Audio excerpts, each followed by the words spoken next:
সেই পুলিশ নেতা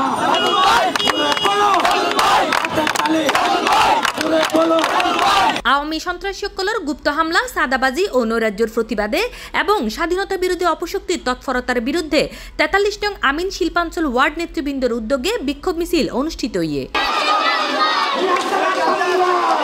আজ সেপ্টেম্বরের ৫ তারিখ শুক্রবার বিকাল ৪টায় এই বিক্ষোভ মিছিল আমিন কলোনিতে শুরু হইয়ে টেক্সটাইল মোড়তাইয়ে শেষ হয়।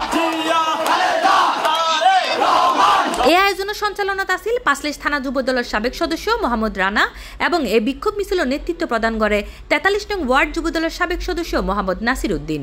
এ সময় উপস্থিত আছিল ৪৩ নং আমিন শিল্পাঞ্চল সাংগঠনিক ওয়ার্ড বিএনপির সদস্য মোহাম্মদ মুমিন, চট্টগ্রাম মহানগরের যুবদল নেতা মোহাম্মদ মাসুদ সহ মোহাম্মদ হেলাল উদ্দিন, মোহাম্মদ বেলাল হামজা, মোহাম্মদ রাকিব ভুইয়া, শাহাবুদ্দিন, মোহাম্মদ আলতাফ, মেজবাউদ্দিন উজ্জ্বল এবং মোহাম্মদ জহির।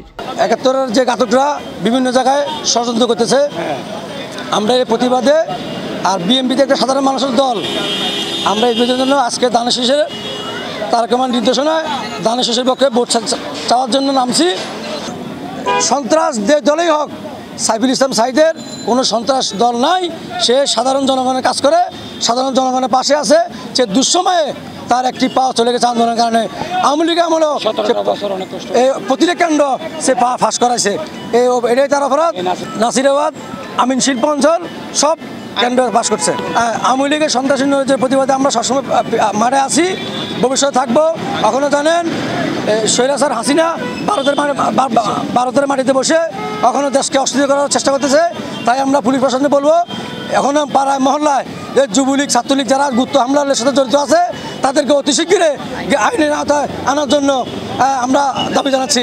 এছাড়াও এই বিক্ষোভ মিছিলত মাঝে বায়েজিদ থানা ও পাঁচলেশ থানা বিএনপি, যুবদল, স্বেচ্ছাসেবক দল, টেক্সটাইল ইনস্টিটিউট ছাত্র দলের নেতৃবৃন্দ অংশগ্রহণ করে। অপতৎপরতার বিরুদ্ধে আজকের এই বিক্ষোভ সমাবেশে